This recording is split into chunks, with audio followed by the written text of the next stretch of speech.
Well, for today's interview, I've got Dr. Ramiza Rashid, who was a college teacher for 30 years, finally ending up as Professor of Economics, SIT College for Women, Chennai.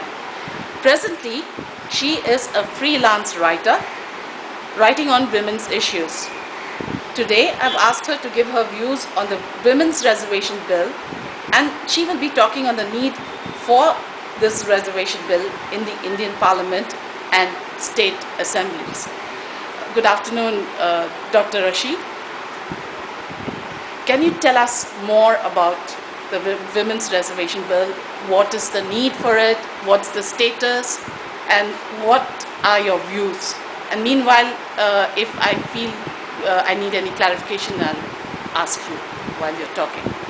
Good afternoon, Kalpana. Very nice that I feel very honored to talk about this topic, because originally even I was against this bill, and I always used to think, what is the need for this bill? Political empowerment of women, when there is no social empowerment and economic empowerment for women, because those are the early stages which women have to cross. Political empowerment can always wait, and then it can be achieved in the later stage. Okay. But the way things are happening in India, after observing the plight of women in this country, their continued lower status in society, I think we cannot delay it any longer. All types of empowerment have to start simultaneously, not one after another. We have no time to wait for one reform to take place for one decade. All the stages, types of empowerment have to be introduced simultaneously. Okay. When you are interested in knowing what are those types of empowerment, it is starting from social empowerment, economic empowerment, political empowerment and legal empowerment. All are needed for women, because Hillary Clinton once said that history of women can be narrated in one sentence, that is history of silence. Okay. That is, women had always been silent even when basic rights were denied to them, such as right to work, and then right to education, right to vote, right to contest for election, right to choose their own life partners, and right to divorce, right to inherit property, and then right for we can say use their income in whatever way they want to. Even in matters of having children, how many children they should have, whether they should have child or not, everything was decided by the other gender. And so women had to be silent even when basic rights were given to them, because they were totally dependent on men in the initial years, in their adolescence years, and also in later life. And why this dependency, when this dependency started, when women started staying at home and then never thought about earning their own income.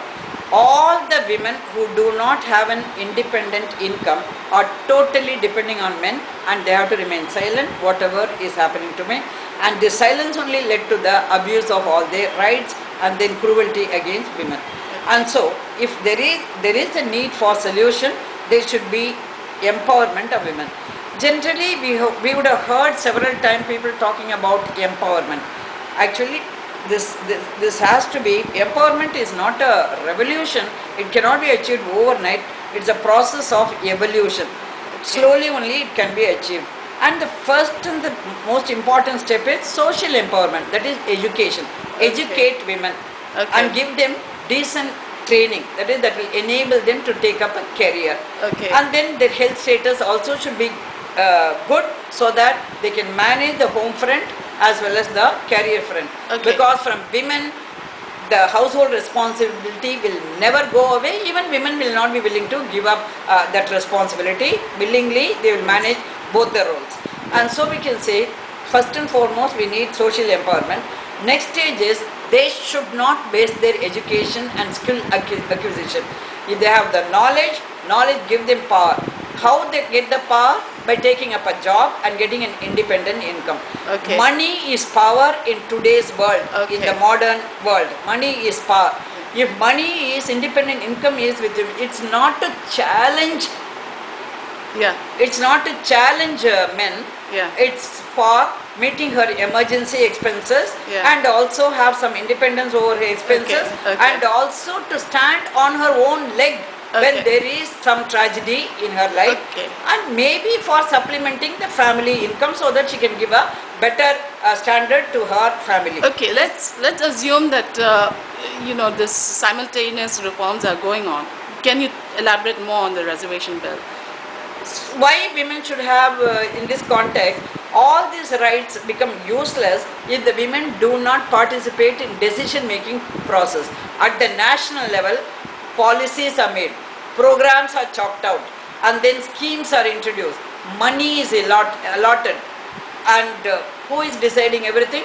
It is the men folk who are deciding everything. All the cabinet ministers are Okay. men, Okay. all the parliamentary. Okay, but before you go further, can you just, for the viewer who has not heard of the women's reservation bill, what does it seek to do, and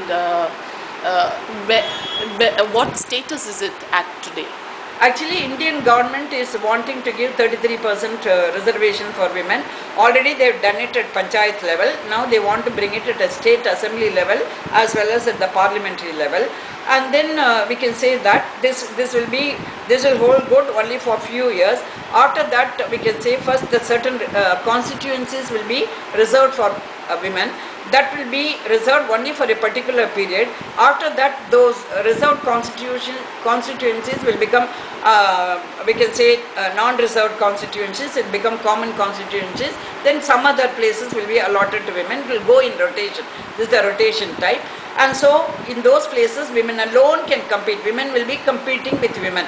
And what is the need? Why they do not want men's competition in this field? Because if it is become a common constituency, political parties will again and again will be giving all the seats only to women, because they are not women are not winnable candidates according to their view. Okay. And so women don't have the money power to contest election. Today's election is very costly. Yes. Many women do not have the muscle power and the money power. Okay. So unless it is reserved, women are not going to get the seats from the political parties. Okay. Well, one of the objections is that if this bill were to become a law, most of the seats would go to the politicians and their relatives, politicians' relatives, female relatives. Do you think this objection holds water? There is nothing wrong. Politician children becoming politicians, because doctor children become doctors, engineer children become engineer, film artists children become. So there is nothing wrong. They will come with a political experience, and then what are they going to do? Individually they cannot. There as a block only they are going to vote. Even with some experience from their father or grandfather, if they come, what is wrong? They are going to articulate their views in a very better manner. They will not be dummies, and they will not be sleeping. They will not be absentee candidate. They will have the experience. They will come with the expertise, and then in course of time, by seeing them performing, 33% of the women performing very brilliantly in the parliament, because they happen to be politicians' relatives, others will get the encouragement. And then they may follow. In course of time, other women will pick up the courage, and then they will start coming.